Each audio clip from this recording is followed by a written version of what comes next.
Alfredo Fernández Rodríguez de Adega Pousadoiro, unha adega puramente familiar. Moi boas, Alfredo. Hola, bo día. Pura familia, todos é unha piña no que ven sendo unha adega que de auténtico colleiteiro. Efectivamente.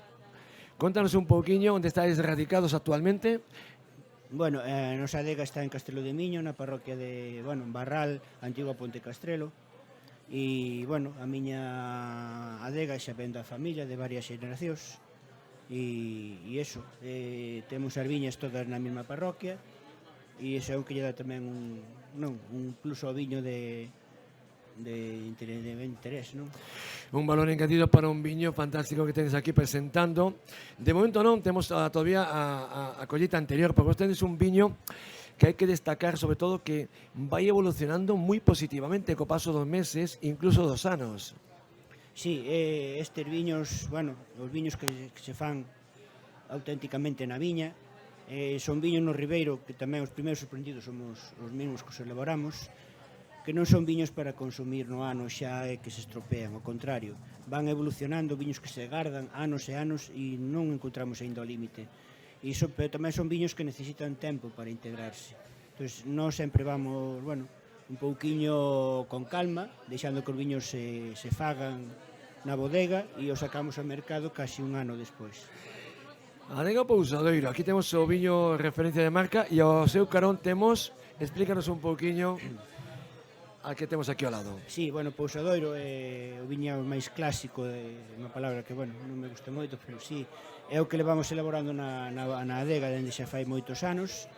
E, nos gusta xogar, facer experiencias. Empezáramos a facer, con un amigo enólogo de Sevilla, Pablo Ortigueira, e con Aurelio de Casa Aurelio de Santa Comba, o norte e sur. Ese proxecto tuvo a súa duración, estuvo moi ben, e agora seguimos facendo un viño un pouco en evolución dese norte e sur, que sería o ánfora, a medias con Javier López Pousa, tamén un amigo daqui do Ribeiro, que tamén é viticultor.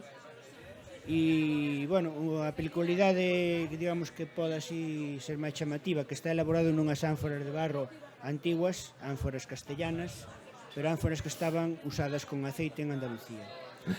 Alfredo, xa por último, para despedirse, porque tenes moita xente esperando para tomar os vosos caldos, os vosos viños de Ribeiro. Este ano, nova distribución dos postos, dos stands, unha carpa xigante, que vemos que a acollida está sendo fantástica, non? Sí, vexo que houve unha evolución, que foi un acerto darnos así como ese tipo de carpa, non como ano pasado que era máis afogada, digamos. Aquí vemos como que hai máis despejado todo, non? Más ventilación, por certo, acabas de dicirlo, de afogado, que incluso se leva moi ben. Que é moi importante, Alfredo, as carpas non só para choiva, tamén para o sol. Hoxe temos un día fantástico, pero para vindeiras edicións, sabes que aquí cando quenta, quenta. Si, esta época é época de hai chovo e hai sol, non hai punto medio, o sea, no mesmo día pode haber de todo. Bueno, Alfredo, imos te deixar seguindo traballando, moitas gracias. Seguimos aquí avanzando nesta xira de entrevistas cos adegueiros e colleiteiros da denominación de orixen Ribeiro. Moitas gracias.